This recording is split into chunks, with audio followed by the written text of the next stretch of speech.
রাস্তাটা যে এভাবে পড়ে রয়েছে, রাস্তা যে কাজ করেছে, একটা নতুন রাস্তা কাজ করলে কম করে তো 2-3টা বছর ভালো চলার কথা। যে যে যে কাজটা করেছে ওই তার পরের দিনই দেখা যাচ্ছে যে জায়গায় জায়গায় ফুলে উঠেছে, মনে করে হাত দিয়েই ছেলেপেলেরা মনে করেন তুলে তুলে ফেলাই দিচ্ছে।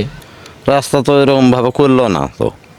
এখন ভোগান্তি তো আপনারা হচ্ছেন। মহিষবাতান বাজার থেকে স্কুলের সামনে দিয়ে কলার যে হাট বসে সেই হাট দিয়ে সাইতুনতলি যাওয়ার যে রাস্তাটা ঠিক আছে সেই রাস্তার উপর দিয়ে যাচ্ছি আমি।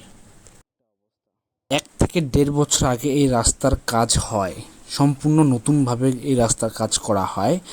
কিন্তু আশ্চর্যের বিষয় হচ্ছে এই 1 থেকে 1.5 বছরের মধ্যে রাস্তার কি একটা অবস্থা আপনারা নিজের চোখে দেখবেন এবং অবশ্যই এটার বিষয়ে কোনো কিছু একটা মন্তব্য করেই তারপরেই যাবেন। এই যে তার অবস্থা, এই যে হচ্ছে অবস্থা। 1.5টা বছর মাত্র হয়েছে রাস্তাটা হওয়ার, আরো সামনে আছে, চলুন দেখাবো আপনাদের। গাড়িটাকে দাঁড়া করাবে, গাড়িটার কাছে শুনবো। ভাই একটু দাঁড়ান তো। এই রাস্তাটা কতদিন আগে হয়েছে? আমি যদ্দূর সম্ভবত আমি 1 থেকে 1.5 বছর আগে আসছিলাম, তো রাস্তাটা তখন কাজ চলতেছিল। এটা কি ওই রাস্তাটাই যেটা 1.5-2 বছর হয়েছে? হ্যাঁ, যেটা রাস্তা কাজ চলতেছিল, যেটা দেখেছেন ওটাই সেই রাস্তা। এটা ওইটাই এই রাস্তাটা? হ্যাঁ, ওটাই রাস্তায়, তারপর আর কোনো রাস্তা হয়নি। তারপর কোনো রাস্তা হয়নি, মানে এটা বলা যায় যে নতুন রাস্তা। নতুন রাস্তায় কিন্তু ওই যে ভাঙ্গা আছে, যেদিন রাস্তাটা করে ওই দিন এই পরের দিন সকালে দেখা যায় রাস্তা ফাটে ফুটে গেছে, মানে জায়গা জায়গায় ফুলে ফুলে উঠেছে। তার কারণটা কি?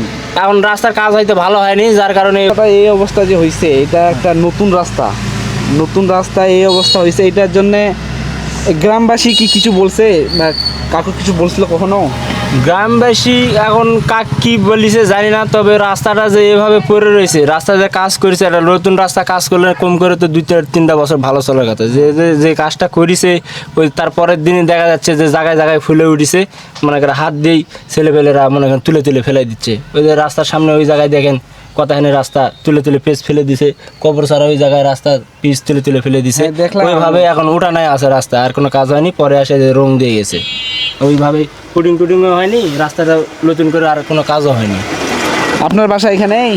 হ্যাঁ, রাস্তা যখন করছিল তখন কি আপনারা এগুলা দেখছিলেন?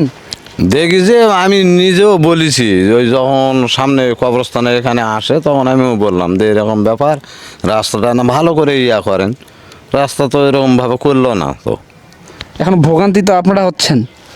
হ্যাঁ, এখন তো রাস্তা নষ্ট হয়ে গেছে। এই যে তোমার খাদ্যগুলো আনুর যে চাল ঢোকছে, চাল ঢোকা খুব মুশকিল হয়ে গেছে। এই যে সামনে এই জায়গাটা দাম গাড়িগুলা যায় রাস্তা, রাস্তাটা খারাপ।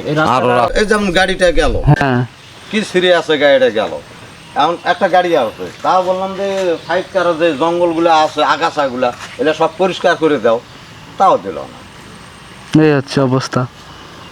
রাস্তার কাজ শেষ হয়েছে মাত্র 1 দিন, আর তার মধ্যেই নষ্ট। এটা কোনো সাধারণ ঘটনা নয়, এটা স্পষ্ট দুর্নীতির প্রতিফলন। আপনারা যতই লোভে অন্ধ হন, মনে রাখবেন এই রাস্তা দিয়ে আপনাদের সন্তানও একদিন হাঁটবে। জনগণের টাকা লুট করে সাময়িক সুবিধা নেওয়া যায়, কিন্তু মানুষের অভিশাপ আর আল্লাহর বিচার থেকে কেউ রেহাই পায় না। মাটি জানে কে কেমন কাজ করেছে, সেই মাটি একদিন সাক্ষী হবে। আপনার দায় থেকে আপনি পালাতে কোনো দিনও পারবেন না। জনগণের অধিকার নিয়ে ছিনিমিনি খেলবেন না, সময় আসলে জবাব দিতেই হবে, বাধ্যতামূলক।